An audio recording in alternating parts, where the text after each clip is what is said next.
Sa Cotabato City, patay ang isang delivery rider, habang sugatan naman ang isa pa matapos pagbabarilin sa Doña Teresa Street, Poblacion 4. Ang blotter sa report. Ayon sa inisyal na investigasyon ng Cotabato City Police Office Station 1, nakatayo umano ang biktima sa labas ng isang catering establishment at nakikipag-usap sa cellphone nang bigla itong barilin.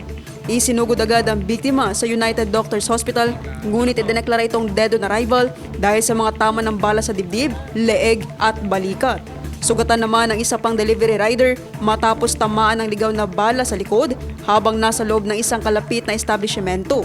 Na-recover sa crime scene ang 5 basyo ng bala at isang slug na hininalang mula sa caliber 45 na baril. Isa sa mga anggulong tinututukan ng awtoridad sa krimen ay personal na alitan. Blanco pa ang awtoridad sa pagkakakilanlan sa mga sospek.